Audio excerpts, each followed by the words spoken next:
Ok. Bom dia a todos, então. Sejam bem-vindos, nessas nossas atividades de seminários que a gente está apresentando essa semana. E hoje nós vamos ter, então, uma palestra em dupla, das técnicas de laboratório da Aline Santos e da Radmila Salviano. As duas são técnicas da Universidade Federal do Rio Grande do Norte e vão conversar sobre boas práticas em laboratório e, atualmente, como estão os protocolos de biossegurança nos laboratórios que atendem os alunos do programa de pós-graduação em Engenharia Sanitária e Ambiental. Então, meninas, muito obrigada por se disponibilizarem para conversar com a gente, também deixar esse material. E a fala agora é toda com vocês. Olá, gente, bom dia. Eu vou fazer uma pequena apresentação, tá? Sobre mim. Eu sou técnica em tecnologia ambiental, na minha época era ETFERN, né? Que virou, eu fiquei bem na transição entre ETFERN e Cefet, hoje é o IFRN. Tenho graduação em Química pela UFRN, tá? Já fui bolsista de iniciação científica, talvez como alguns de vocês já foram. Também fui monitora da disciplina de Química Experimental, tá? Tenho mestrado em Química também pela UFRN e terminei agora o doutorado em Ciência e Engenharia de Petróleo. E estou na instituição como servidora, né, como técnico de laboratório, desde 2010, certinho? A gente vai começar falando, né, sobre boas práticas em laboratório e aproveitando, né, já que a gente está nesse período de pandemia, enfim, o laboratório começando a funcionar aos poucos, o protocolo de biossegurança para o Larisa. Posteriormente, a Radmila ela vai apresentar o protocolo de biossegurança do CETEC, tá? Vamos começar pelas boas práticas? E o que seriam essas boas práticas? Né? Seria um conjunto de normas que dizem respeito à organização e às condições sobre as quais estudos em laboratório são planejados, realizados, monitorados, relatados e registrados. E quais são os objetivos, né, dessas boas práticas? Primeiro, é nos gerar dados confiáveis, né? E a gente gera esses dados confiáveis através de quê? Através da eliminação de erros, né? E como a gente elimina esses erros, ou parte desses erros? Primeiro, padronizando procedimentos, chegando a racionalizar o nosso trabalho. Bem, a gente vai abordar o que dentro das boas práticas, né? A gente vai falar um pouquinho da segurança. Dentro da segurança ainda, a gente fala sobre os pictogramas de perigo, o armazenamento de reagente e falando um pouquinho sobre o procedimento operacional padrão, que seria o POP, certo? Vamos iniciar aqui pela segurança. Bem, segurança, a gente logo pensa nos equipamentos de proteção, né? A gente tem equipamentos de proteção individual e coletivas, né? Os individuais, né, a gente tem alguns mostrados aqui, aqueles que são mais, né, utilizados no laboratório. Primeira coisa, quando a gente entra no laboratório, a gente precisa ter em mente que precisa estar com a vestimenta adequada para o laboratório. E qual seria essa vestimenta adequada? Primeiro, eu preciso estar de calça comprida, jamais ficar no laboratório de bermuda ou saia, certo? Vestido também não, tá? Então, calça comprida. A gente pede que essa calça comprida ela seja de um tecido grosso, ou jeans, ou brim, tá? De sapato fechado, jamais de chinelo, sandália, o que for. Sapato fechado e com jaleco. Esse jaleco, né, a gente orienta que seja um jaleco que tenha a maior parte da sua composição, do seu tecido em algodão, tá? Que ele seja mais ou menos ali na altura do joelho, um pouco acima, que tenha mangas compridas, tá? E quando você estiver manipulando algo, preparando um reagente, lavando uma vidraria, que esse jaleco esteja fechado, tá? Como auxiliar, nós utilizamos as nossas luvas. E elas podem ser de vários tipos, tá? As principais que são mais utilizadas nos laboratórios seriam as luvas para procedimento, né? Que a gente tem a luva de látex e a luva de nitrila. A luva de nitrila, ela é mais indicada para o laboratório. Isso não quer dizer que uma luva de látex não possa ser usada, ela pode sim. A nitrila ela é mais resistente, mas ainda assim, quando a gente não tem uma luva de nitrila, a gente pode sim usar a luva de látex, tá? Além de outros tipos de luvas. Por exemplo, eu vou mexer no equipamento, vou pegar uma amostra que está numa estufa, eu vou pegar uma amostra que está numa mufla. Então, assim, eu preciso estar com uma luva que aguente altas temperaturas. Isso também é disponibilizado no nosso laboratório, tá? Além disso, isso eu já peço que cada aluno que frequente o laboratório, que vai fazer sua pesquisa, enfim, tenha, que é tipo o óculos de proteção e a máscara de proteção, tá? A máscara de proteção não é essa que a gente usa para Covid, essa descartável não, tá? Seria uma máscara nesse estilo aqui, tá? Nesse estilo aqui, com esses cartuchos. Esses cartuchos, eles têm de 3 tipos, né? O primeiro tipo seria para gases orgânicos, outros para gases ácidos, ou você pode ter o conjunto, que é para gases orgânicos e gases ácidos.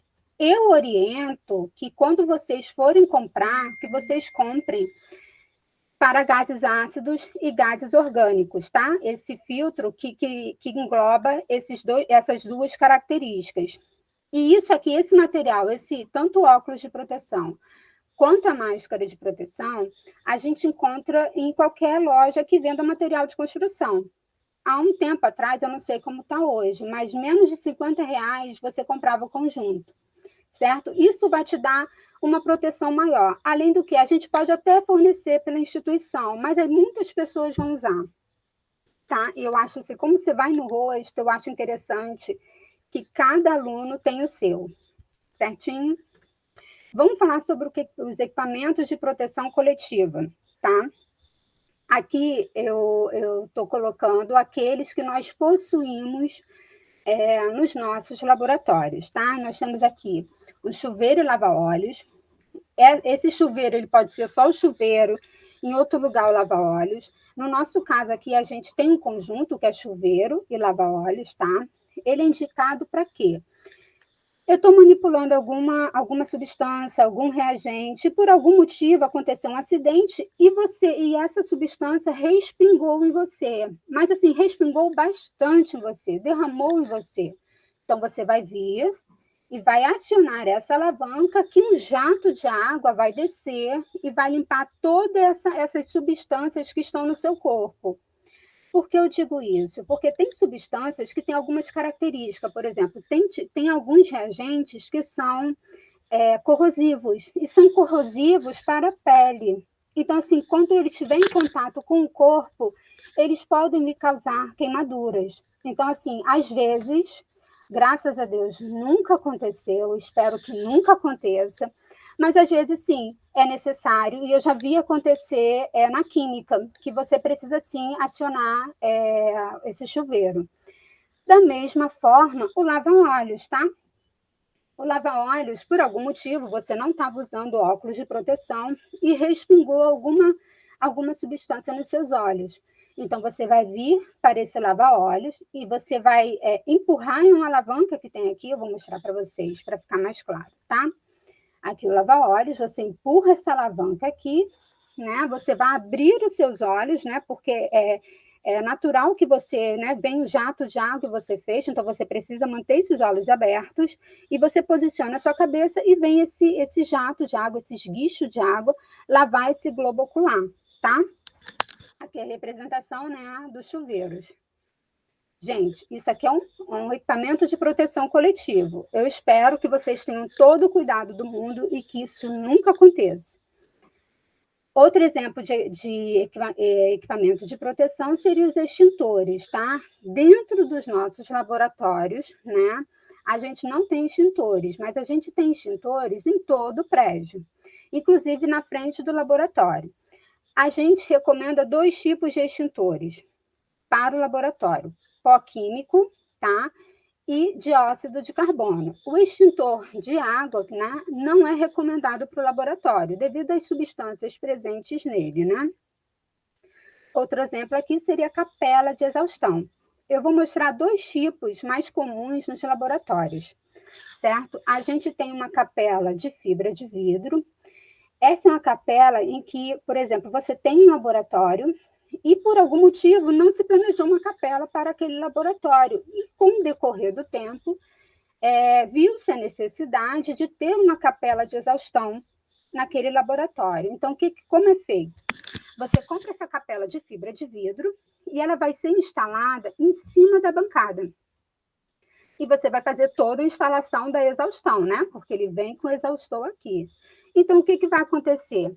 Todo experimento que você fizer, tanto nessa capela quanto nessa, substâncias que sejam tóxicas, que eliminem vapores ou gases tóxicos, né? Substâncias que sejam corrosivas, todas essas substâncias é recomendado que sejam preparadas nas capelas de exaustão, tá? Essa capela aqui é muito boa, tá? Mas ela tem um pequeno parêntese. Reagentes como o ácido fluorídrico, né, por ele reagir com vidro, né, e ela é de fibra de vidro, ele não pode ser utilizado nessa capela, tá? Aqui a gente tem uma capela estilo bancada, é um móvel, né? Que geralmente quando você tem esse tipo de capela, você já planejou um local para ela, tá?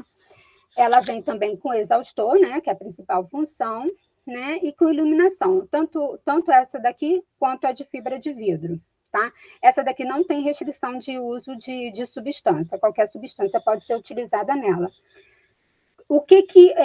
Como ela nos protege? Além do sistema de exaustão, vocês podem observar que ela tem uma janelinha, e essa janela ela é fechada de cima para baixo. Você puxa, a gente chama estilo guilhotina, né? Ela fecha verticalmente. Então, quando você vai preparar alguma substância dentro dessa capela, que você precisa dessa proteção, né? Tanto do exaustor, você baixa esse vidro, né? Você baixa essa janela e você coloca só suas mãos para manipular essa substância. Essa janela, né? Quando ela fica baixa, te dá uma proteção extra, além de diminuir também que esses gases que possam ser produzidos durante esse preparo ou essa reação química, ele saia para o laboratório, tá? Então, é esse motivo que a gente usa, né, com essa capela com esse feixe, né, de guilhotina. Nos nossos laboratórios, a gente só tem uma capela, né, no Larissa, e é uma capela estilo essa aqui. Só que ela tem uma diferença. Ela não possui esse sistema de fechamento, tá? Ela não fecha te protegendo. Ela corre horizontalmente. Então, o que acontece? Quando eu abro horizontalmente, eu não tenho essa proteção, né? Então, eu preciso de uma proteção extra. O que eu penso? Eu penso que os alunos coloquem máscara, aquela máscara que eu tinha mostrado, e óculos de proteção, tá? Porque, assim, acontecer qualquer coisa, qualquer respingo, ou mesmo os gases formados que não forem completamente, né, sugados pelo exaustor e lançados na atmosfera, não volte para os alunos, tá? Então, a gente pede que faça esse uso de proteção, porque a nossa capela não tem esse sistema de fechamento. Vamos avaliar um pouquinho das condutas, vamos pensar um pouquinho das condutas ideais para o nosso laboratório, tá? Primeira coisa, jamais brinque dentro de um laboratório. O laboratório local, onde a gente tem substâncias que são algumas prejudiciais à saúde, algumas substâncias elas são corrosivas, às vezes você está mexendo com chama. Então, assim, você precisa de toda a concentração para trabalhar nesse laboratório, tá?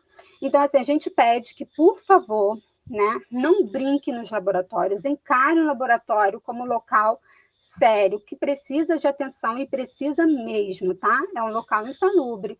A gente corre inúmeros perigos dentro do laboratório, tá? Então, a gente diminui, né, esses riscos, sendo bastante cauteloso, tendo consciência de que é um laboratório que precisa de cuidado, tá? A gente tem um exemplo aqui de um menino que vai dar um susto em todo mundo, né, estourando esse saco, tá? Outra questão aqui que eu acho bastante importante seria a alimentação, até mesmo beber água, qualquer tipo de líquido dentro do laboratório, tá? Gente, não é permitido, não é aconselhado, né, que as pessoas comam ou bebam dentro do laboratório. Até mesmo masquem chiclete ou chupem bala, tá? Por quê? Porque o laboratório, como é um local insalubre, então eu tenho substâncias químicas que são tóxicas, eu tenho amostras que têm uma carga microbiológica, às vezes, muito grande. Então, quando você consome esses alimentos dentro do laboratório, você está comendo um pouquinho de tudo isso, tá? Já tive exemplos de colegas em que eles faziam todas as alimentações dentro do laboratório e algumas se contaminaram com chumbo, tá? Então, assim, é muito sério, a gente tem que prestar atenção nisso, tá? Outra situação aqui é se você tem cabelo comprido, a gente pede que prenda o cabelo ao entrar no laboratório. Por quê? Porque às vezes você está lá preparando o reagente e, por algum motivo, seu cabelo resvalou numa substância e trouxe para você, enfim, pode causar um acidente sério, ou bateu, se você está usando o bico de Bunsen, não sei, e você, esse cabelo encostou, né, nessa chama, então você pode causar um acidente sério, tá? Então a gente pede que prenda os cabelos, tá? Quando vocês estiverem no laboratório. Outra situação que também é importante, quando vocês manipularem qualquer substância, vocês estão preparando a substância, estão usando um tubo de ensaio, por exemplo, nunca posicione a boca desse tubo de ensaio para você e nem para outra pessoa, tá? Por quê? Pode acontecer alguma reação que seja mais violenta do que outra e ocorrer parte dessa substância seja jogada para fora desse tubo. Então, assim, a gente pode estar causando um acidente. É mais por precaução mesmo, certo? Qualquer coisa que for feita dentro do laboratório, ela precisa ser feita com luvas. Isso é proteção. Você vai lavar uma vidraria, você vai lavar com luvas, tá? Você vai preparar um reagente, você vai preparar com luvas, tá? E sempre observando a vestimenta, né? Você está de calça jeans, você está de sapato fechado e você está com jaleco fechado, certinho? Bem, passando a parte de segurança, mas ainda nela, a gente vai falar um pouquinho sobre os pictogramas de perigo.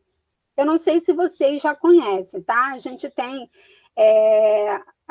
a gente tem nos nossos laboratórios esses pictogramas nos reagentes, tá? Eles vêm com essas informações, alguns reagentes têm, outros não têm essa informação, porque a gente considera que não tem risco conhecido, tá? Um dia ele pode vir apresentar algum risco, mas até então não se conhece o risco desse reagente enfim, para a saúde, enfim. E também a gente tem esses pictogramas em alguns armários, tá? Mas eu acredito que vocês já tenham visto em hospitais, em alguns caminhões, também vocês observam que há esses pictogramas, tá? E o que eles representam? Não seriam os perigos físicos, os perigos para a saúde e o perigo ambiental, tá? Os perigos físicos seriam o quê? Substâncias explosivas. No nosso laboratório, a gente não tem, dentro do nosso laboratório, mas na casa de gases, a gente pode até colocar esse pictograma, tá? Substâncias inflamáveis, substâncias oxidantes ou comburentes, gases comprimidos, a gente também não tem no nosso laboratório, mas tem na casa de gases, tá? E substâncias corrosivas, tá? Esses são os perigos físicos. Temos também os perigos para a saúde, tá?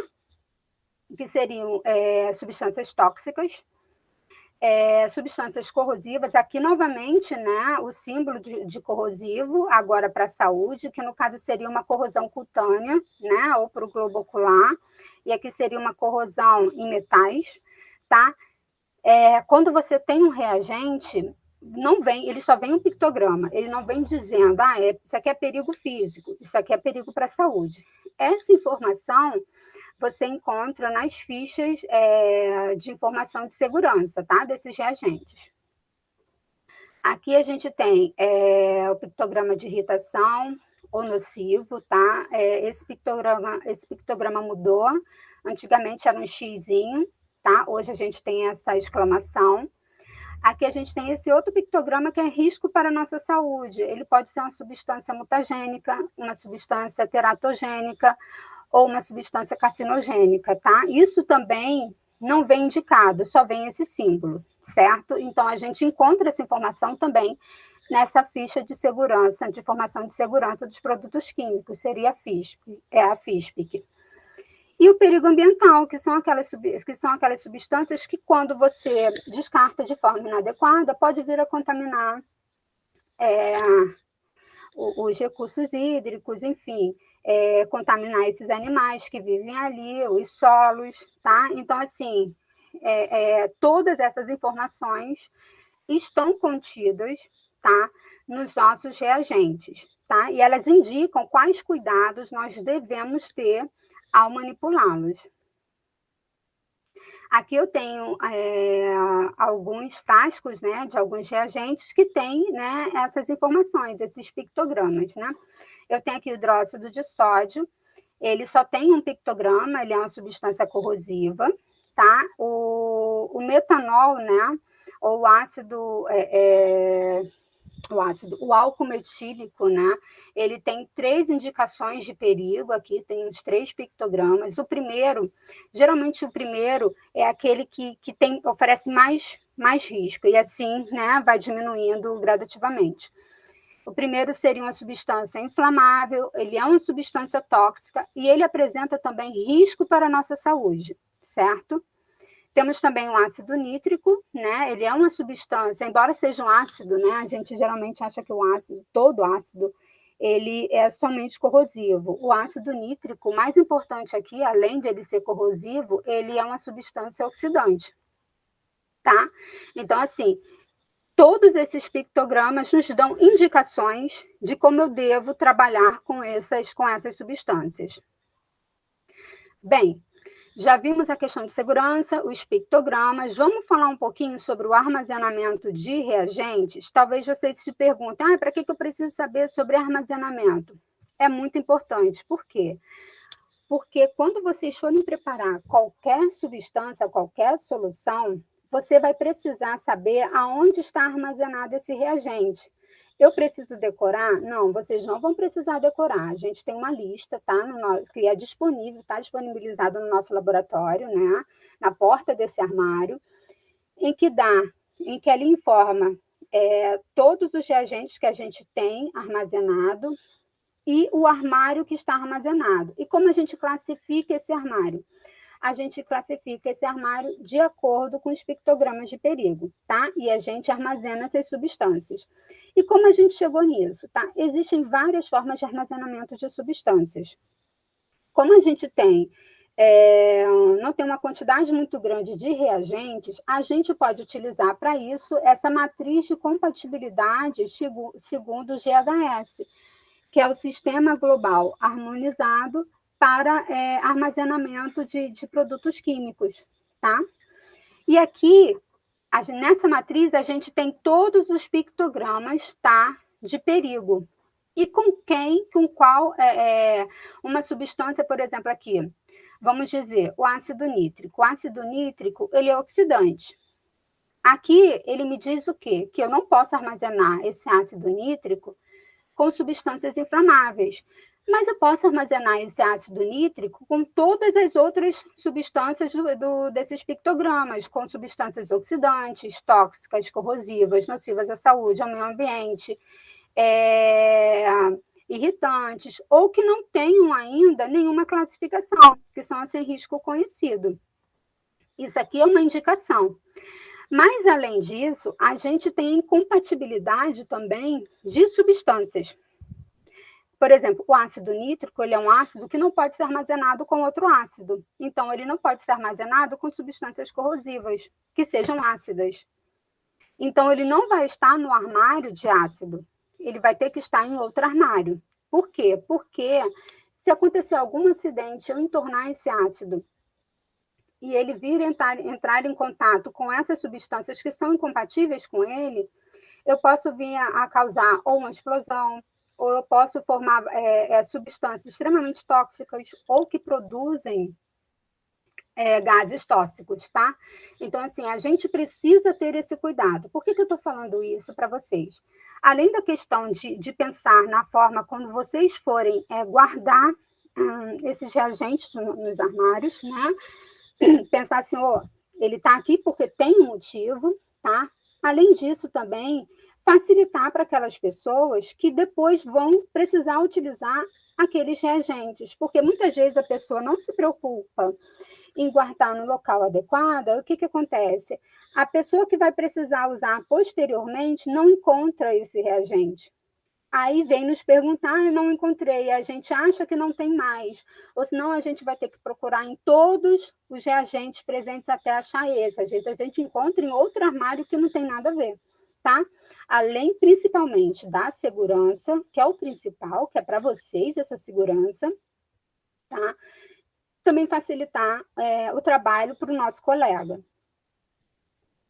Bem, vamos falar um pouquinho sobre o procedimento operacional padrão, tá? Que a gente chama de POP.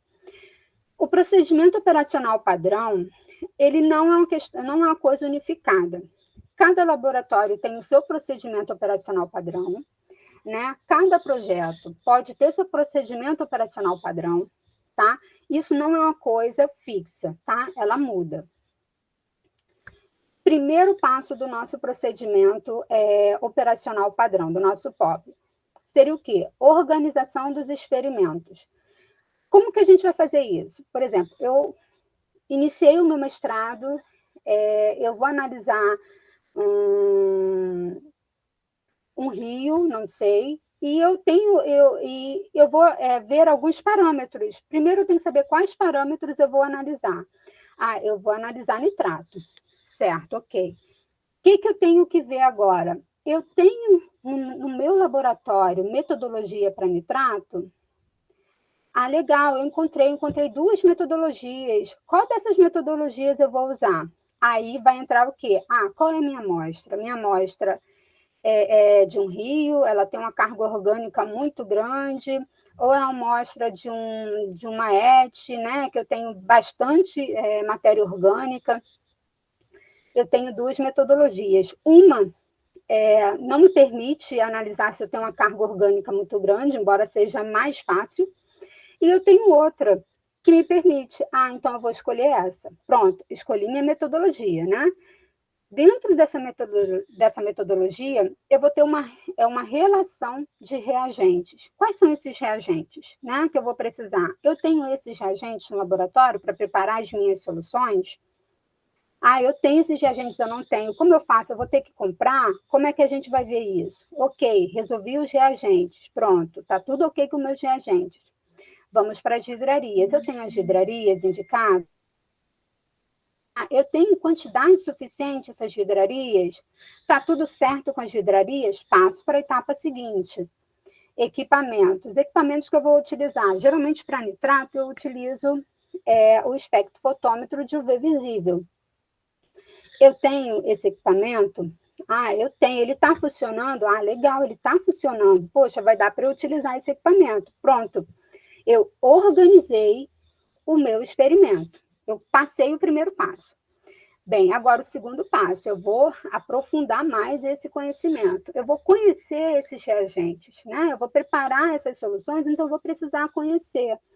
E como eu vou conhecer esses reagentes? Eu vou precisar dessa ficha de informação de segurança para os produtos químicos, que é a FISPIC, tá? Na FISPIC, aqui peguei o início da FISPIC, né, para o metanol.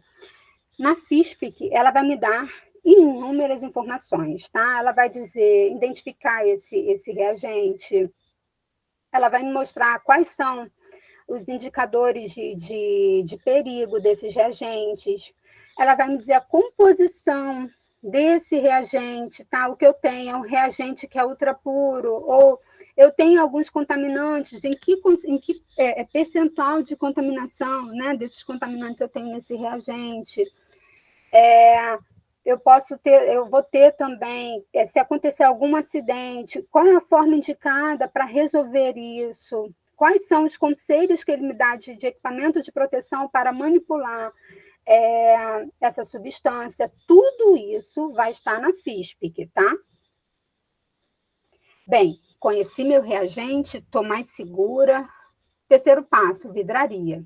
Eu preciso saber como usar as vidrarias que eu vou precisar utilizar na minha análise, tá? E, posteriormente, eu vou ter que saber como lavar essas vidrarias.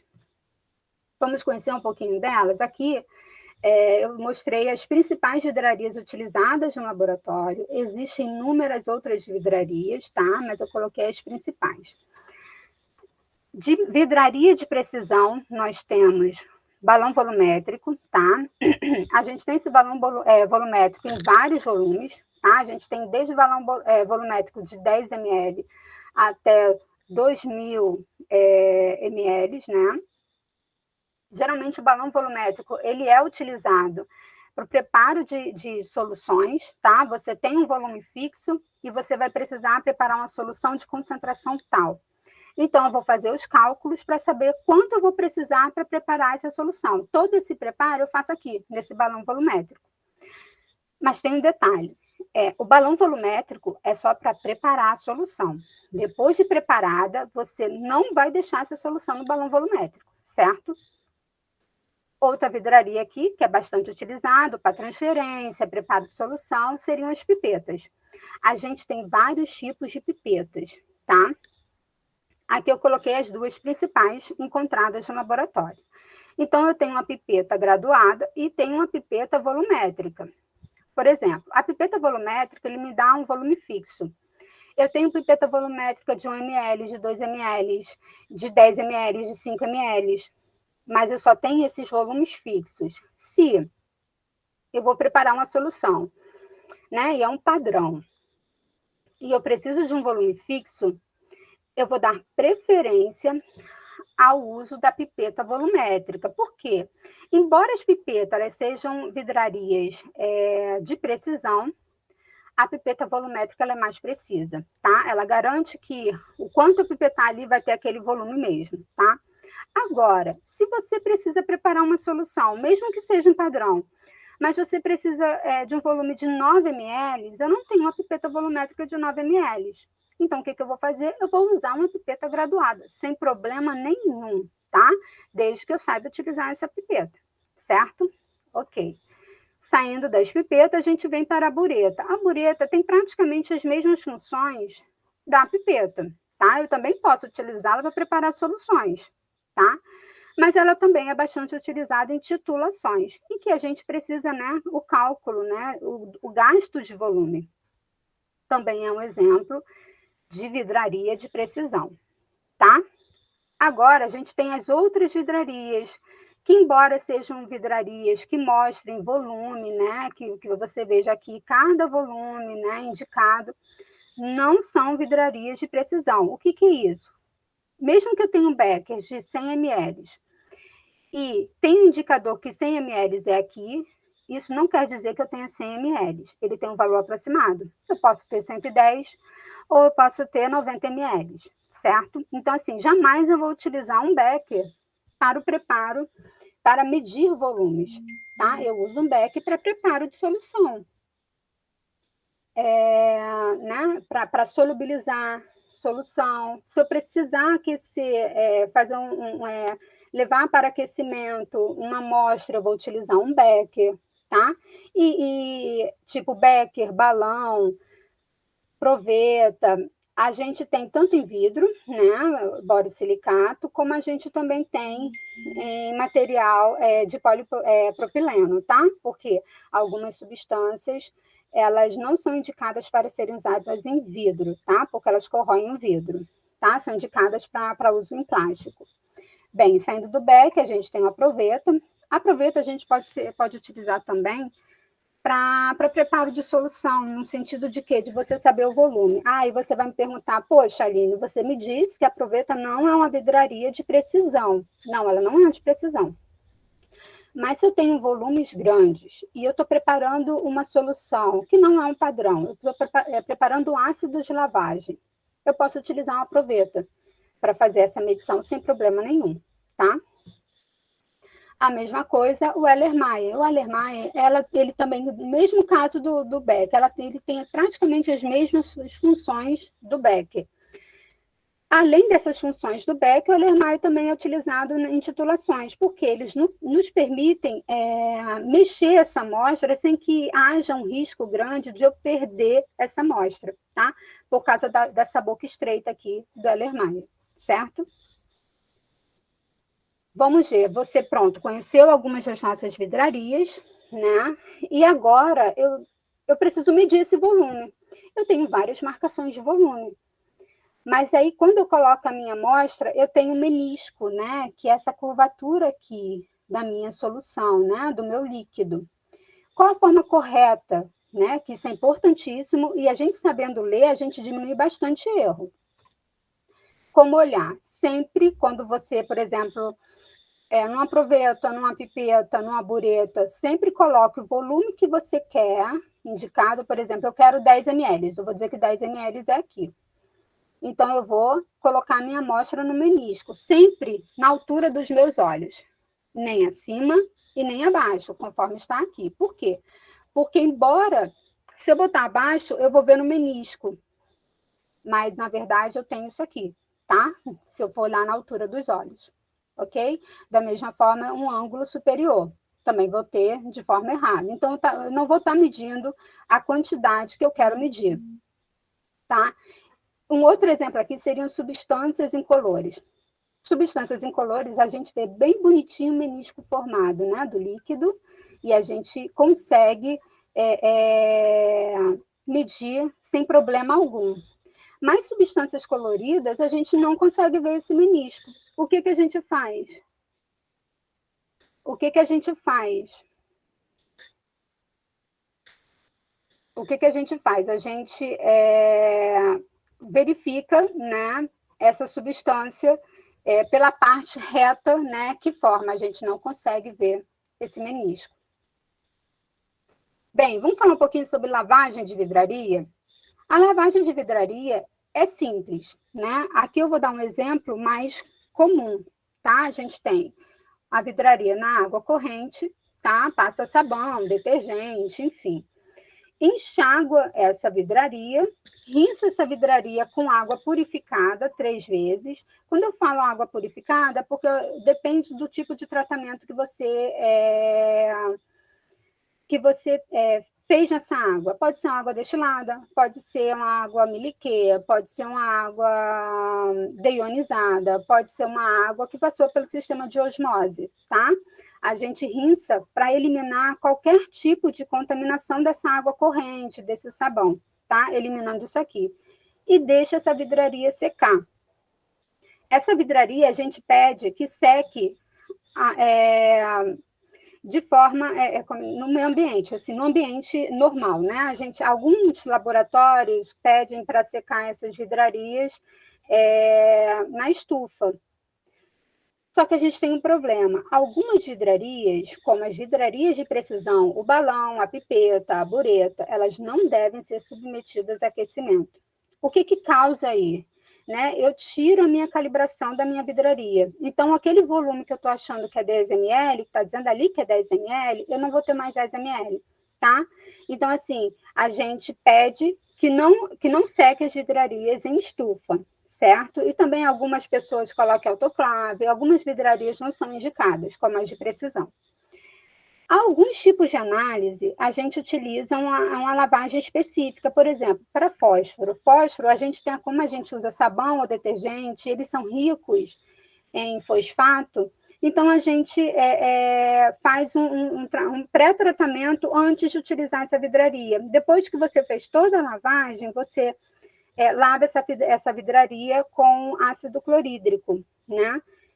Com a solução de ácido clorídrico. E para DQO também, só que com ácido sulfúrico, porque a contaminação já não é do fosfato, mas é de contaminação de matéria orgânica, tá? Se tiver alguma matéria orgânica ali, essa pré-lavagem com ácido sulfúrico, ela retira essa contaminação. Bem, o quarto passo seria os equipamentos. Primeira coisa, como a gente viu antes, quais vou utilizar? Funcionando? Ótimo, ok. Sei utilizá-lo? Não sei utilizá-lo. Eu posso utilizá-lo? Eu operar esse equipamento? Ah, legal, eu posso. Não, eu não posso. Então, eu preciso marcar isso com o técnico responsável. Ah, eu posso. Então, eu vou pedir ajuda para mexer nesse equipamento, tá? Para a gente evitar que haja qualquer dano a esse equipamento, tá? Eu preciso reservar, é um equipamento que é bastante utilizado, né, que tem uma fila. Como é que eu faço isso? Tudo eu vou perguntar ao técnico, certo? Preparo de soluções seria o quinto passo. Primeira coisa, a gente viu lá, oba, legal, tem o reagente. Ah, legal, tem as vidrarias, né? Qual a forma de armazenar? Eu não posso, já sei que eu não posso armazenar a minha solução no balão. Então, eu vou ter que armazenar essa solução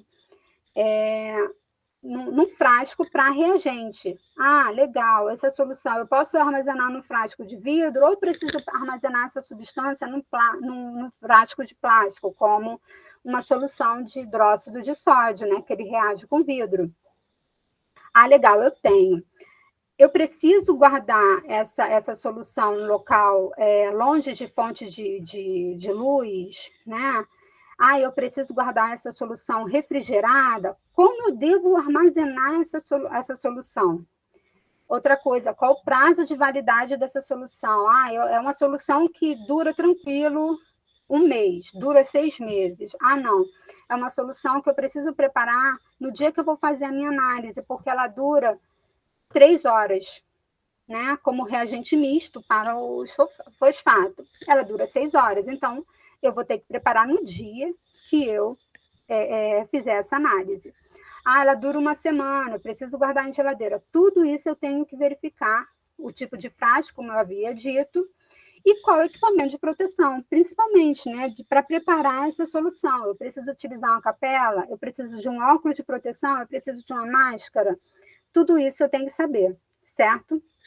E a gente pede que, por favor, coloquem etiqueta nos seus frascos com soluções. A gente sugere que tenha o nome do aluno, se possível, o nome do professor orientador, o projeto, enfim. Qual é a solução, tá? Coloque ali qual é essa solução, qual é a concentração dessa solução, qual a análise que eu faço utilizando essa solução, tá? A data que eu preparei essa solução e a validade, ela dura quanto tempo, tá? Tudo isso precisa estar na etiqueta da sua solução, certo? Do seu frasco. Pronto. Eu terminei de preparar minhas soluções, ou eu preparei ou eu terminei de fazer as minhas análises. E agora? Sobrou solução, sobrou reagente, sobrou amostra. Como que eu devo fazer? Como eu devo descartar? Primeira coisa, você está preparando uma solução. E você precisava de 100 ml de ácido clorídrico. Eu botei 200 ml, sobrou 100. Eu coloco de volta esses 100 ml que sobraram no frasco de origem do ácido clorídrico? Jamais. Por quê? Porque, por algum motivo, vamos dizer que esse becker não foi bem lavado e ele está contaminado. Quando eu transfiro essa solução que sobrou para o meu frasco original, em vez de 100 ml contaminados, eu vou ter, vamos dizer, 500 ml contaminados. Eu estraguei com a minha solução de ácido clorídrico, que daria para preparar outras soluções. Por isso a gente pede, quando vocês forem preparar qualquer solução, veja, eu preciso de 100 ml. Eu vou pegar o becker, eu vou botar mais ou menos 100 ml, né? Porque embora seja ali 100, não me garante que eu tenha 100 ml, não é uma vidraria de precisão, como a gente viu. Para quê? Porque se sobrar, sobra pouco. O que acontece? Eu não posso eu não posso voltar essa sobra para o meu prático de origem. O que eu faço? Eu jogo na pia? Jamais. No laboratório, a gente tem frascos que estão disponíveis para esses tipos de acontecimento, para esse tipo de reagente. Porque, posteriormente, a gente vai encaminhar, né, essas substâncias para a divisão de meio ambiente, para o DMA. O DMA, ele pertence à infraestrutura, né, e ele abre licitação para empresas que fazem esse descarte dessas soluções que não podem ser lançadas no meio ambiente, certo? Outra coisa, da mesma forma, não utilizei todos os meus reagentes, eu jogo fora? Não. Você dá para a gente encaminha para o DMA. A mesma coisa para as suas amostras. Algumas amostras não podem ser jogadas na pia. Então, a gente encaminha também para o DMA, certo? E alguns frascos, por exemplo, eu tenho alguns reagentes que acabaram, alguns frascos a gente pode reaproveitar, tanto para botar essas soluções de descarte, ou até mesmo para preparo de soluções, né? Ou esses frascos não podem ser armazenados. Então, a gente tem que encaminhar para o DMA. Outra coisa importante quando eu preparo reagentes sólidos, sobrou reagente sólido, eu não volto para o meu frasco, eu também não jogo fora. Então, você vai entregar para o técnico, que o técnico vai preparar uma solução e vai encaminhar também para o DMA, certo? Então, a gente tenta ter todo o cuidado para evitar essa contaminação do meio ambiente. Bem, aqui a gente encerra, tá? As boas práticas de laboratório, né? E a gente vai entrar aqui no protocolo de biossegurança do Larissa. Bem, quando a gente teve a notícia, né, da Organização Mundial de Saúde que a Covid-19 se tratava, né, foi classificada como uma pandemia, a universidade logo começou a emitir muitas portarias. Dentre essas portarias, a gente teve a portaria 801 do ano passado, né, de 2020, de agosto, emitida pela Progesp, que nos forneceu o protocolo de biossegurança da universidade, certo? Posteriormente, foi criada uma outra portaria, 835, do mesmo ano, no mesmo mês, em que indicou quais atividades presenciais seriam imprescindíveis, né? E para a realização dessas atividades, a gente teria que elaborar um protocolo de biossegurança baseado no protocolo de biossegurança da universidade. O que a gente fez? Nós, técnicos, juntamente com os docentes, nós juntamos as necessidades, né, do Larissa, né, juntamente com o protocolo de biossegurança da instituição, e fizemos, né, elaboramos o protocolo de biossegurança do Larissa. E o que a gente fez nesse protocolo? Primeiro, funcionamento. Bem, ficou acertado que o laboratório ele funcionaria, né, o Larissa estaria aberto das 8 às 18 horas. Mas isso não quer dizer que você chegaria a qualquer momento e teriam pessoas lá. Não, você precisaria agendar essas atividades.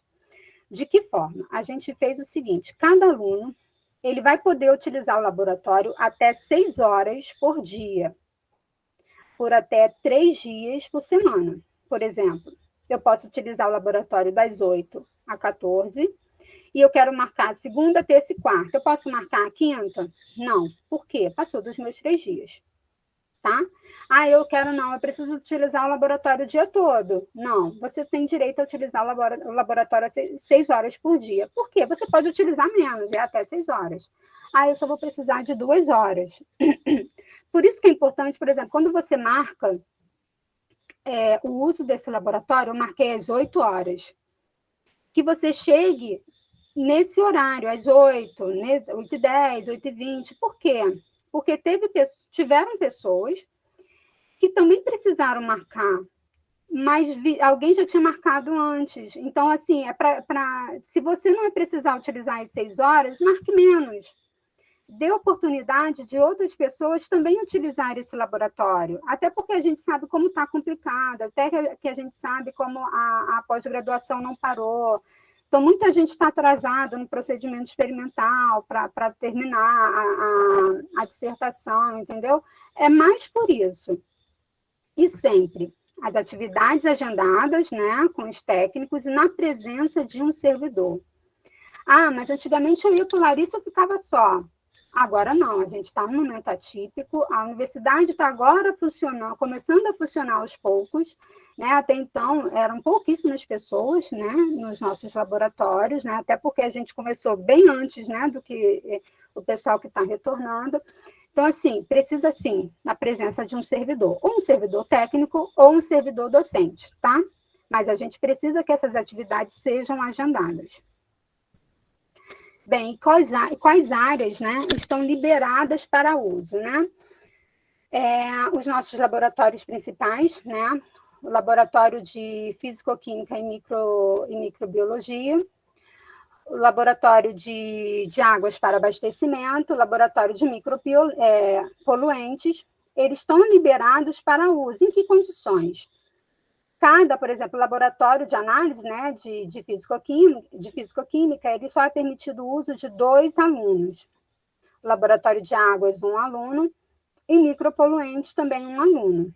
Isso pode mudar? Pode mudar. Dependendo das condições que a gente tiver, pode haver alguma mudança. Mas, naquela situação, que a gente criou isso, acho que em março, naquela situação em que a gente estava, né, onde a gente não tinha pouco, a cobertura vacinal estava muito baixa, tudo isso, a gente não tinha outra alternativa. Hoje as coisas podem mudar, tá? Mas por enquanto ainda está funcionando dessa forma. Laboratório de hidráulica, por exemplo, não é permitida a permanência. É utilizado para quê? Você vai precisar pegar uma amostra, você vai precisar guardar uma amostra, tá? Laboratório de hidráulica. Outros ambientes, por exemplo, sala de projetos, sala de aula, sala de estudos, não estão permitidos para uso, certo? Aí você, então o que eu vou fazer com a minha mochila que eu trouxe? A gente disponibilizou armários, né, no corredor, né? A gente já tem armários no corredor, disponibilizou para uso de vocês, certo? E a Copa? A Copa também é permitido a presença de um aluno, tá? É o momento em que vocês estão bastante suscetíveis à contaminação, porque vocês tiram a máscara, vocês vão se alimentar. Então, a gente precisa de todos esses cuidados. Aqui a gente teve algumas mudanças, né, no nosso prédio. Na entrada do Larissa, a gente tem um tapete sanitizante, né, um totem, né, com álcool gel a 70%. Espalhados pelo prédio, nós temos vários dispensers de álcool em gel 70% também. Nos principais laboratórios, eu tenho um tapete sanitizante, tá? E nesses laboratórios eu vou ter, além das lixeiras, né, que possuímos, lixeiras que vão ser destinadas a descarte de máscara e de luvas, certo? Como que é esse funcionamento, né, desses espaços, como eles vão ocorrer? Os laboratórios, né? A gente foi orientado, está no nosso protocolo da instituição também, que deve permanecer portas e janelas abertas, certo? E o ar-condicionado ligado. Por quê? Porque no protocolo da universidade, ele pede o seguinte, ele pede que seja instalado ambientes que não têm essa troca, né, de ar, né? Por exemplo, os nossos laboratórios não têm, as nossas janelas não ficam para fora do prédio, né? Elas ficam dentro do prédio. Então, eles pedem que como você instale um sistema de exaustão. A gente não tem esse sistema de exaustão. Então, eles nos recomendaram, o pessoal da segurança do trabalho nos recomendou que ficasse os ar-condicionados, os ares condicionados ligados, tá? Com portas e janelas abertas. Nas portas dos laboratórios, nós temos as condições de funcionamento, na quantidade de alunos por ambiente. Além disso, também temos, além de ter fixado o nosso quadro no corredor, em cada porta do laboratório, a gente tem um resumo do nosso protocolo de biossegurança, certo? Aqui o nosso corredor com os armários, né, que são disponíveis para vocês guardarem, né, os seus pertences. Não é permitido que esses pertences fiquem dentro do laboratório, então guardem nesses armários, certo? Outra coisa, a copa também com as janelas abertas. Embora a gente tenha 2 mesas, né? A gente só tem uma cadeira, justamente que aquela questão de vocês estarem bem desprotegidos. Então, vocês combinem entre si, eu vou almoçar agora, e almocem rapidinho, tá? Para dar lugar ao outro aluno que vai precisar almoçar. Aqui seriam as competências do aluno. Primeiro, agendar, né? Eu vou precisar usar o laboratório, eu vou agendar esse uso, né? Naquelas condições. Quando eu chegar ao laboratório, eu vou ter que ter a consciência em que eu vou precisar estar com outra roupa, por exemplo, eu venho com a roupa da rua, troco essa roupa, uso no laboratório, depois eu troco novamente e vou embora, certo? Alimentação. As pessoas têm que estar cientes que não vão poder utilizar, pelo menos por enquanto, o sistema de delivery. Vocês precisam trazer a sua comida de casa. Também a gente aconselha que tragam garrafas, copo, enfim, porque a gente não tem disponível copo descartável, certo? Lembre-se sempre, lavar as mãos ou com álcool ou com sabão, água e sabão. A gente tem disponível álcool em gel em todo o prédio, a gente também tem isso nos laboratórios. A gente também tem álcool líquido para limpar a bancada, limpar equipamento, certo? Que as pessoas estejam bem cientes. Eu vou utilizar, eu limpo a bancada, eu saí, terminei de utilizar, eu vou limpar essa bancada com álcool também. Cuidado, se for mexer com chama, não utilizar o álcool, certo? A gente tem outras formas que a gente pode limpar sem o uso do álcool, certo? Lembrar do distanciamento de no mínimo 1,5 metro, certo? De cada aluno. O uso de máscara, lembrando, o uso de máscara, a máscara tem uma validade, você não vai passar o dia todo de máscara, ela tem um máximo de uso de 4 horas. Se ela não tiver úmida, se ela tiver úmida, se você espirrou, enfim, ela ficar úmida, você vai precisar trocar ela com mais frequência, tá? A gente sugere que dentro do laboratório use máscara descartável. Por quê? Porque como o laboratório já é um ambiente contaminado, então a gente pede que você colocou essa máscara, quando sair você retira, porque você não vai ficar muito tempo com a contaminação do laboratório, certo? Alguns tipos de amostra a gente recomenda que utilize touca, que utilize o protetor facial, certo? Porque já foi visto que o coronavírus estão presentes em algumas amostras de esgoto, então, se você vai utilizar, é interessante esse cuidado, ok? Bem, aqui apresento para vocês o nosso corpo técnico, eu, Aline, tá? Newton e Sandro, somos os técnicos de laboratório, e os docentes responsáveis por cada laboratório. Seria o professor Hélio, que é o laboratório de micropoluentes, a professora Silvânia, né, o laboratório de físico-química e microbiologia ambiental, e a professora Vanessa, que é o laboratório de águas para abastecimento. Espero que vocês, eu consiga ter passado para vocês as nossas questões do protocolo, e qualquer dúvida a gente está à disposição.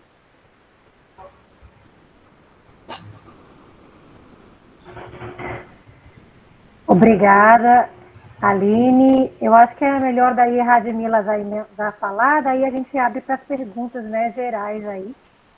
Tá, eu vou colocar a minha apresentação, que na verdade é uma continuação da apresentação de Aline, tá? Uhum. Vou colocar aqui.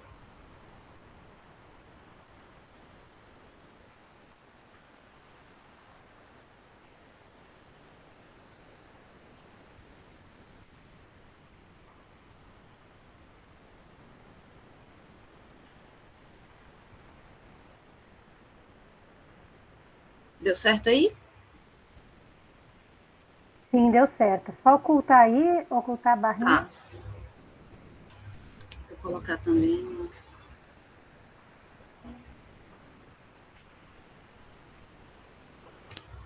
contador. Pronto. Então, gente, na realidade, essa minha apresentação vai ser uma continuação da apresentação de Aline, certo? Para quem não me conhece, meu nome é Radmila, eu sou técnica de laboratório de meio ambiente, certo? Também tive a minha formação, a Aline foi na ETFERN, a minha formação foi no Cefet, já foi uma outra denominação que hoje é IFRN, né? E passei no concurso da UFRN para ser técnica de laboratório, certo? E atualmente, eu vou falar um pouquinho do protocolo de biossegurança, né? E, assim, eu coloquei essas informações aqui, mas a Aline já falou para vocês, né? Já passou para vocês, não vai ficar um pouco repetitivo.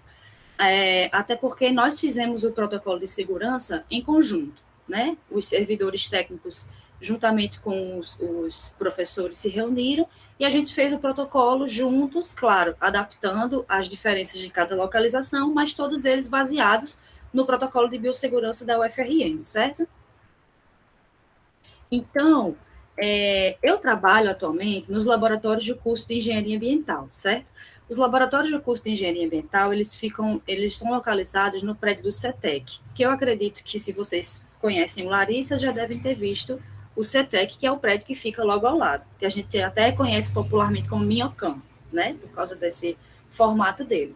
Então, os laboratórios de engenharia ambiental, eles ficam no primeiro andar do prédio do CETEC, e eles inicialmente foram pensados para ser laboratórios de aulas práticas, certo? Laboratórios de aulas, que iam dar esse suporte para o curso de engenharia ambiental e também para pós-graduação, né, de engenharia sanitária e engenharia ambiental. E, atualmente, ele dá também suporte às pesquisas da pós-graduação, certo? No caso, englobam as pesquisas do PPGES, né? E, como no slide anterior, eu estava falando sobre as coisas da UFRN, né? As normas da UFRN, vou até voltar para a gente ver aqui. Não. Essa portaria 835 de 2020, ela aceitou, né, que tivesse atividades presenciais que fossem consideradas imprescindíveis. E essas atividades, e a atividade de pesquisa da pós-graduação foi considerada uma atividade presencial imprescindível. E é por isso que, em meados de janeiro, a gente voltou com as atividades presenciais, mas apenas com alunos de pós-graduação, porque essas atividades foram consideradas imprescindíveis, certo? E a gente fez um protocolo de segurança para poder suprir essas necessidades. Então, vamos lá. Lá no CETEC, no primeiro andar, a gente tem 5 laboratórios, certo? Só que nem todos os laboratórios foram liberados para essas atividades imprescindíveis. Quais foram os laboratórios liberados? Até a atual conjuntura, né? O laboratório de qualidade da água, com a capacidade máxima de 2 alunos, o laboratório de qualidade do solo, com a capacidade máxima de 2 alunos, o laboratório didático de microbiologia também, com a capacidade máxima de 2 alunos, certo?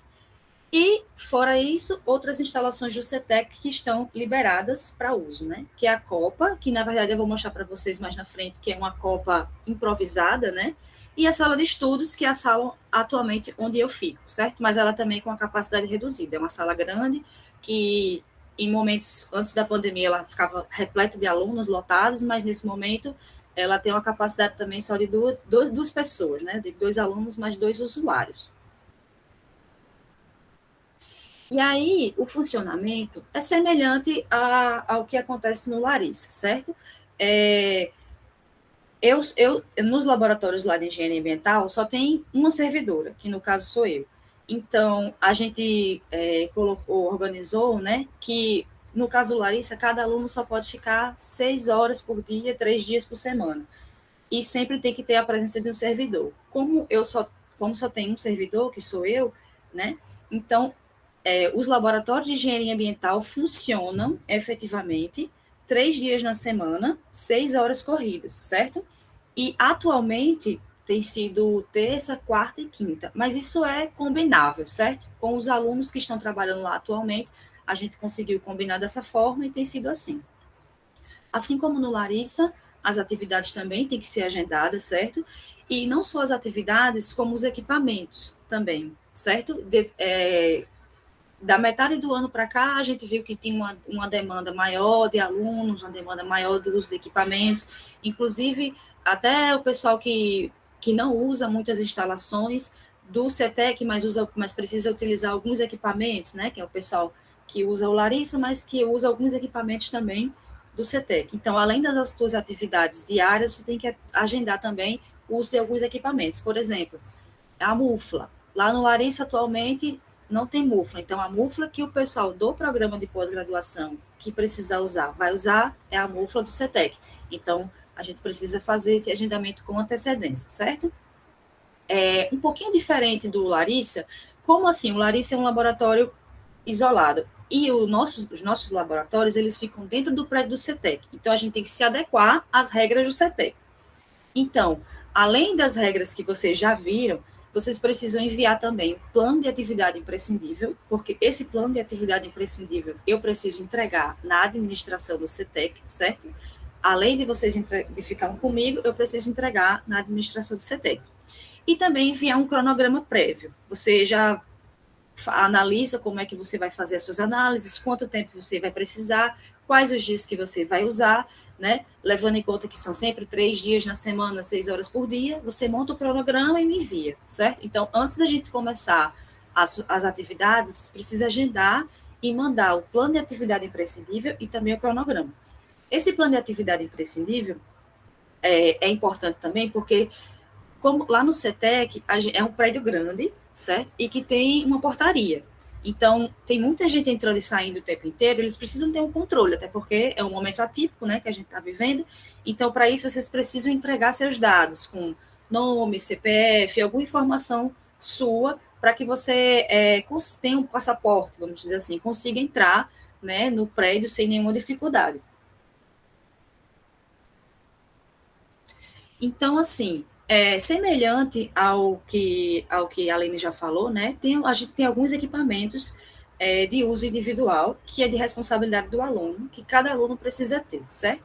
O jaleco, já falou da importância, né? A luva de proteção também, a anitrílica, que é a ideal para laboratório, máscara de proteção, que assim, você já precisa entrar no prédio do CETEC, né? Assim como em qualquer lugar, em Natal, no Brasil, no mundo, você já precisa entrar com a máscara de proteção. Você não consegue entrar no prédio sem máscara de proteção. Não é, vou entrar sem máscara e boto máscara só no laboratório. Não, você já precisa entrar de máscara dentro do prédio, certo?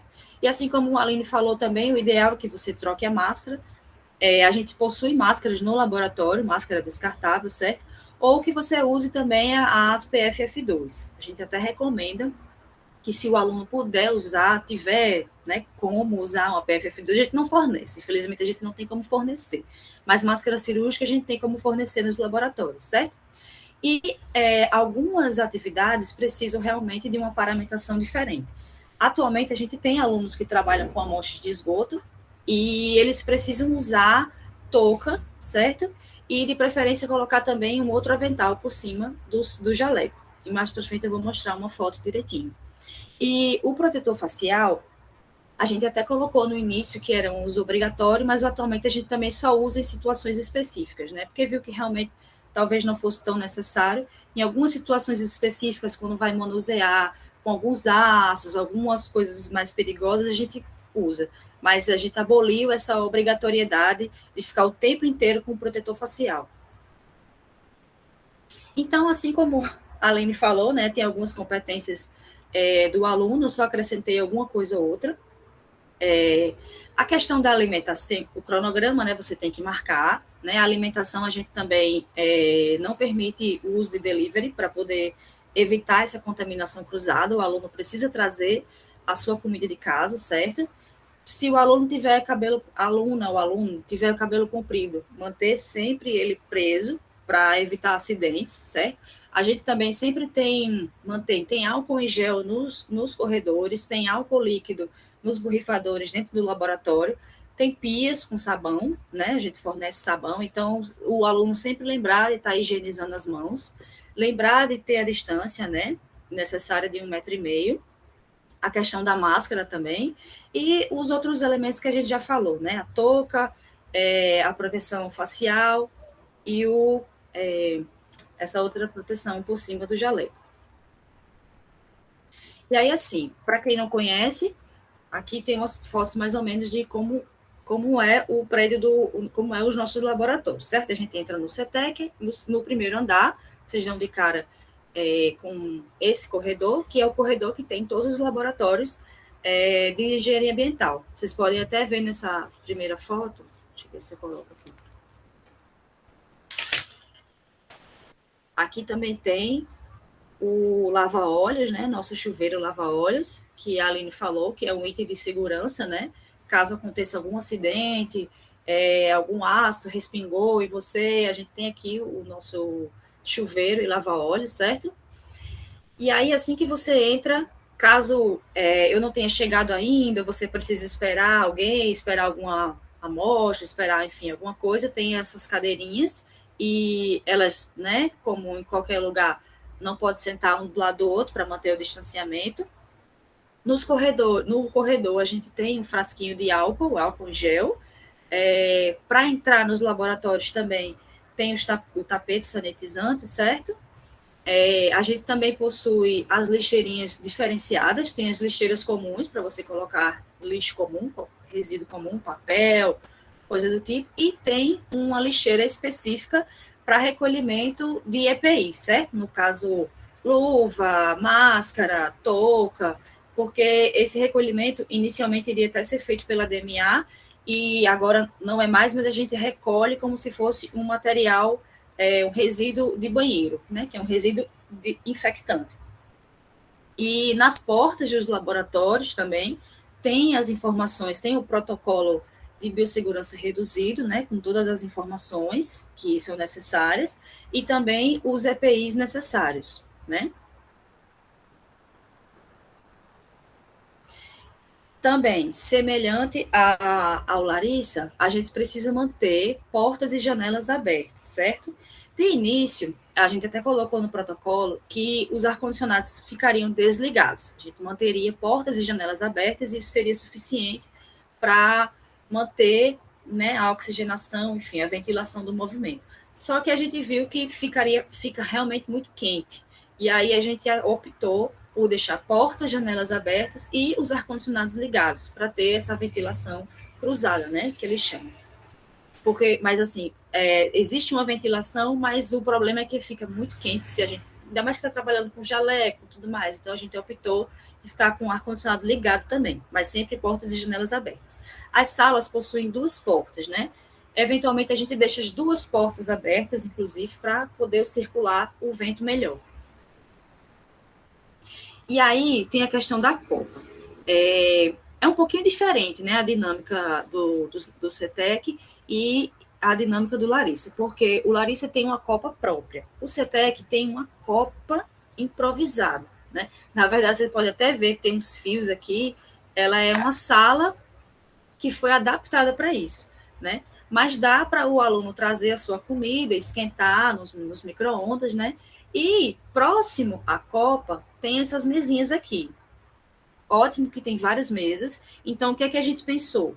Para a gente evitar o contato, né, e manter o distanciamento social, até porque esse é um momento crítico que a gente vai tirar a máscara, né, para poder se alimentar, cada usuário, cada aluno ficaria em uma mesa separada, certo? Como a gente tem bastante mesa, dá para fazer isso, para realmente não ficar uma pessoa junto com a outra na mesma mesa, então cada um vai ficar numa mesa separada, certo?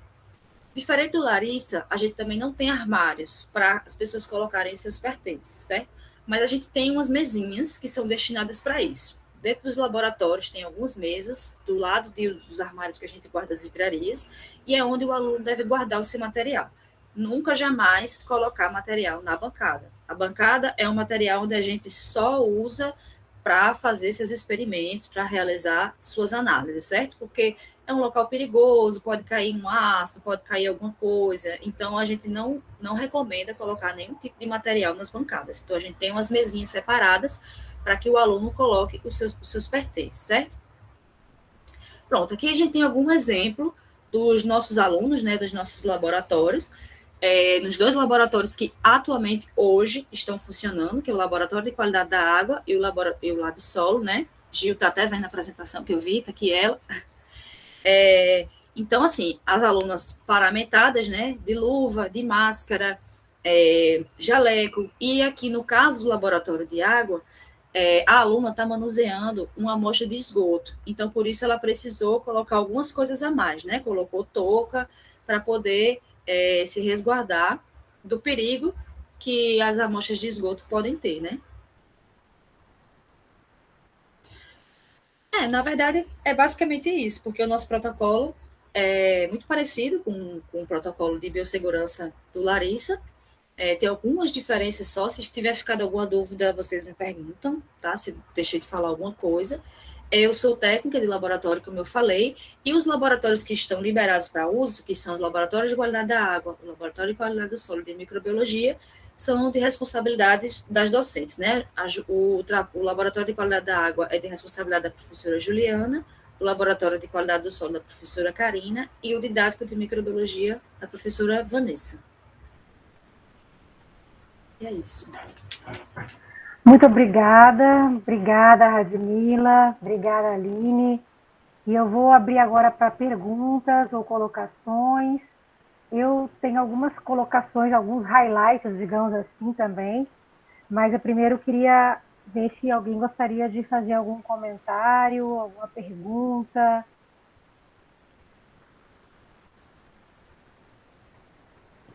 Pode falar, Carlos.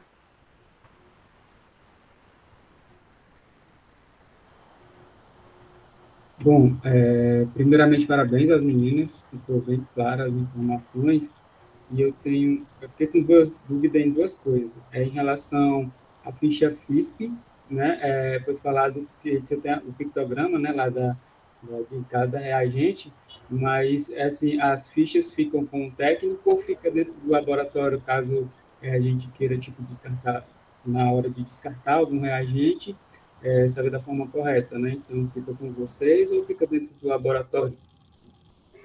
Dentro do laboratório, a gente não tem essas fichas, mas a gente tem sim com a gente, né? E também é fácil da gente também pegar pela internet. A gente está começando a fazer um trabalho de montar, né, uma pasta, alguma coisa com essas fichas, tá? Mas, assim, é fácil de encontrar na internet. Qualquer dúvida, vocês podem sim nos procurar, que a gente vai estar à disposição, tá, para esclarecer. Mas é bem tranquilo. Tá. A outra pergunta é em relação à questão de segurança, né?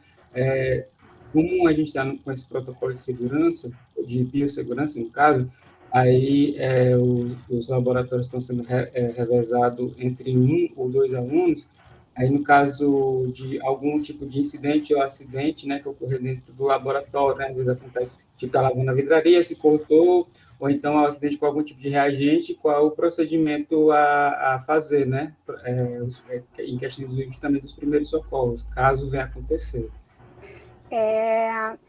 Dependendo da gravidade, a gente chama de SAMU, né? Mas, assim, a gente pede orientação ao DAS. Eu acho que os alunos ou o pessoal enfim, bolsista, eu acho que eles podem sim usar o DAS, mas a gente está sempre em contato, a gente tem um contato para qualquer tipo de eventualidade que venha acontecer, né, a gente poder resolver. Eu acho que o grupo da Vanessa, vocês têm um kit, né, de primeiros socorros. Coisa básica, né? Coisa Sim. muito básica, né? Porque, assim, dependendo da gravidade, a gente não tem como resolver. Então, a gente realmente chama SAMU ou entra em contato com o pessoal do DAS. Ok, era isso. Alguém mais gostaria de fazer algum comentário, alguma pergunta? Eu vou fazer alguns highlights aqui, meninas, que eu acho que também é importante. Tem gente aqui que não trabalha em laboratório, mas a gente não sabe o dia de amanhã, né? Talvez no mercado de trabalho ele possa, por exemplo, chefiar uma equipe que esteja no laboratório, né? Então, são coisas, assim, importantes para a vida, até no mercado de trabalho, né? Enfim. Essa questão, uma coisa que eu acho que é muito importante. O que é gerado no laboratório não são apenas números, né? Então, eu vou aqui, eu acho 2 microgramas de fósforo eu acho 10 microgramas de nitrato, né, na análise, né? O resultado, ele tem que ser um resultado confiável, porque aquele valor ele vai ser agregado a um conjunto de dados, num conjunto do trabalho de pesquisa, numa parte, né, mais científica. Então, por isso que todo mundo, quando for trabalhar no laboratório, tem que ter realmente esse cuidado da análise, porque o número gerado ele vai ser interpretado como aquele achado. Então, por isso que eu falo que aquele número que está ali ele não é apenas um número, e ele não pode ser tratado como apenas um número, né? Então, tem que ter realmente esse cuidado. Às vezes, né, principalmente iniciação científica, né, ele não está fazendo o seu trabalho, ele está auxiliando o trabalho de outros pesquisadores, né? Mas a responsabilidade ela tem que ser de dar a maior confiabilidade daquele número, porque ele vai ser, na verdade, a pesquisa do outro, né? Então, isso é uma das coisas que eu acho que tem que ficar claro, né? É por isso que a gente fala tanto nos cuidados do laboratório. Outra coisa que acontece muito, mas muito mesmo, e que eu realmente gostaria de ver muito menos esse tipo de problema, é que não são só os reagentes que têm que ser etiquetados, as amostras têm que ser etiquetadas também. E às vezes você acha que você etiquetou bem a sua amostra. A amostra está escrito E1/PC. E você acha que está super etiquetado. Isso não é uma etiqueta de amostra, pessoal. A etiqueta tem que ter nome da pessoa que está fazendo a análise. Ela tem que saber o que é aquela amostra, né? Ela tem que ter data. Então, isso eu falo que é um problema, até hoje é um problema, e a gente sempre fala isso para todo mundo, e não é só iniciação científica, não. É mestrando, é doutorando, é pós-doc, que às vezes se esquece, né?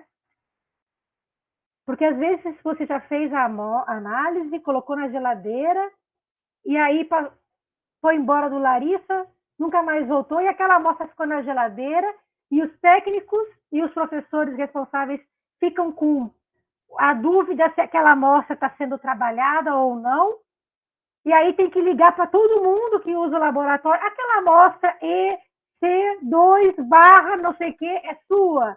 Não, então, às vezes dá vontade de botar tudo fora. Eu falo assim, quem não etiquetou direito, não pode reclamar depois da amostra, se foi fora, né? Então, o cuidado tem muito nisso, na amostra bruta, não só no reagente em si. Quando a gente faz o reagente, a gente tem um pouco mais de cuidado mesmo, porque a gente tem que ver essa questão da validade e às vezes não se importa com a etiqueta da amostra bruta, né? Então, eu falo aqui, né? Tem que estar bem etiquetada, senão a gente vai colocar fora. E você não pode reclamar, porque você não colocou data, não colocou nome, não colocou nada. Então, a etiqueta da amostra bruta ela é tão importante quanto a etiqueta do reagente. Tá? A outra coisa é que nem as meninas comentaram, né, foi um trabalho bem extenso que os técnicos fizeram, né, sobre o protocolo de biossegurança, né, foi no início do ano, né, ali no final do outro ano, início do ano, né. Algumas coisas a gente já está podendo mexer um pouco, né, porque nós estamos já numa outra etapa, né, ainda não temos, né, todos os alunos com a sua segunda dose, mas a gente já está conseguindo flexibilizar algumas coisas em relação aos laboratórios, né, aí abrindo algumas exceções para as análises, né. Então, sempre é bom consultar o técnico, né? Sempre é bom consultar o técnico para saber se tem aquela possibilidade ou não de inserir um ou outro aluno a mais durante um período, né? Porque a gente está com alunos finalizando os trabalhos atrasados, os alunos que estão um pouco atrasados, que começaram mais tarde, e os alunos que estão atualmente trabalhando. Então, nós temos uma gama grande aí, e a gente tem que tentar ver as prioridades, né? Hoje a prioridade, digamos, máxima em relação a agendamento está naqueles alunos muito atrasados, né? Que tem que defender esse ano, né? Então, a gente tenta sempre deixar para eles assim a prioridade, mas a gente tem conseguido hoje, né? Meninas conseguindo ajustar, então tem coisas que a gente pode ajustar. E aí a gente espera, né, que no final do ano, no início do próximo ano, a gente consiga flexibilizar um pouco mais ainda, né, as previsões, né, que no ano que vem a gente realmente possa voltar a um pouco mais normal essas atividades, isso visando, né, que todo mundo já tenha a segunda dose, todos os alunos já tenham a segunda dose, né, então a gente está nesse processo e a gente tem como vislumbrar, né, uma flexibilização maior, né, a gente espera. Em relação aos equipamentos de segurança pessoal, a universidade ela comprou vários equipamentos, mas tem equipamentos que realmente, que nem as meninas comentaram, não foi comprado pela universidade, e aí a gente fala para os seus orientadores, né, fornecerem para vocês, ou vocês realmente terem, né, então, dependendo do tipo da análise, né, então teria que conversar com seus orientadores para ver se teria essa possibilidade deles fornecerem esse material, ainda vocês não precisarem comprar e os orientadores comprarem para o projeto, ou tentar achar uma outra brecha, né, para poder flexibilizar. Eu acho que em relação à questão do agendamento, né, os professores também podem, os orientadores, falar diretamente com os técnicos, né, ou vocês mesmos conversar com os técnicos, né, existem as planilhas de agendamento. O pessoal que está trabalhando no Larissa, mas precisa da autoclave e da mufla, elas estão lá no CETEC, né? Eu acho que tem 2 muflas funcionando no CETEC, né, Radmila? Uma até que foi da gente que levou para lá, que na verdade era para ficar no Larissa, mas de acordo com a parte de elétrica, o Larissa ainda ele tem alguns problemas elétricos, né? De uma rede muito antiga, então a mufla do Larissa ela foi para o CETEC, né? Então vocês podem agendar com Radmila tranquilamente, então tem 2 muflas para usar no CETEC, e a autoclave hoje também está sendo utilizada a do CETEC, né? E aí é só falar com o Radmila e o agendamento, né? Então, não necessariamente vocês vão precisar ficar no CETEC, né? Vocês falam com a Radmila fica verificando para vocês, né? Vocês podem continuar, porque às vezes fica 2 horas, 3 horas a mufla, você não precisa ficar 3 horas lá no CETEC esperando, você pode ir para o Larissa, continuar ajustando, fazendo análise, e aí Radmila avisa, né? Ou você, né? Quando estiver pronto, ou vocês, né? E dá para fazer dessa forma. Oi? Até por causa da capacidade mesmo, como a gente falou, né, de cada laboratório. Então, não dá para vir outro aluno. Isso acontece muito também, a gente tem essa parceria, né? Tem muito aluno que está usando o CETEC que precisa ir no Larissa, né? Uhum. Especialmente agora que a gente teve uns problemas com a estufa, mas às vezes precisa usar um equipamento lá do Larissa, o condutivímetro, né? Então, assim, precisa ser agendado, precisa ser falado com o técnico, porque os laboratórios têm uma capacidade. Uhum. Então, se tem uma capacidade de 2 alunos, já tem 2 alunos, não pode chegar mais um para fazer uma análise que não estava marcada, né? Tem que falar com o técnico e agendar tudo direitinho. Uhum. Beleza. Alguém tem alguma pergunta mais específica? Estou com dúvida? Alguma coisa? Não? Então, a gente agradece. Muito obrigada, Aline e Radmila. Elas sempre estão aí disponíveis, né? Para qualquer dúvida que vocês tiverem. Não, quando pinta uma dúvida, pessoal, não tentem... eu vou no Google ver o que eu faço. Tá? Vão conversar com os técnicos, tá? O Google ele pode dar a informação certa, às vezes ele pode dar a informação equivocada. Então, o técnico está ali no dia a dia, ele sabe melhor, né, o que fazer, como fazer. Então, as meninas estão aptas, né, a fazer isso. Nós temos um corpo técnico bastante, eu digo, né, bastante específico, digamos assim, né? Então, nós temos a Radmila e o Newton, eles têm mestrado, a Aline tem doutorado, então nós temos um corpo técnico bem eficiente. Então, a gente confia muito nesses técnicos e já tem bastante tempo aí. O Sandro, por exemplo, já está há muito tempo dentro do laboratório, então tem uma vasta experiência. Então, não vão no Google, pessoal. Qualquer dúvida, vão conversar com os técnicos, tá? Na parte metodológica, muitas vezes o técnico ele sabe uma outra análise, mais, digamos que esteja no Standard Métodos, né? Uma coisa mais, digamos, global. Às vezes o orientador ele tem uma metodologia específica, né? E aí ele fala assim, não, eu quero que siga essa metodologia. E aí, né, vocês passem também para o técnico conhecer essa metodologia. Hoje, quase todos os técnicos eles sabem mais ou menos a metodologia, por exemplo, que o meu grupo utiliza. Ele não utiliza os Standard Métodos para algumas análises, né? Porque às vezes a gente quer muito pouco, a gente quer saber, que tem muito pouco na água e às vezes as análises do Standard Métodos ela não pega. Então, a gente faz alguns tipos de metodologias diferentes, né? Mas já estão aí, né? A gente está trabalhando na lista desde 2010, já estão aí há 11 anos sendo feitas, né? Da mesma forma. Então, são análises corriqueiras, né? E é isso, né? A gente coloca aí à disposição também qualquer dúvida, né? Tem as meninas, tem Sandro, tem Newton, que hoje não estão aqui, mas estão no laboratório. Tem os professores, que são chefes dos laboratórios também. E a gente fica à disposição, tá bom? Muito obrigada, meninas, então, pela disponibilidade. E obrigada, pessoal. Eu vou encerrar a gravação.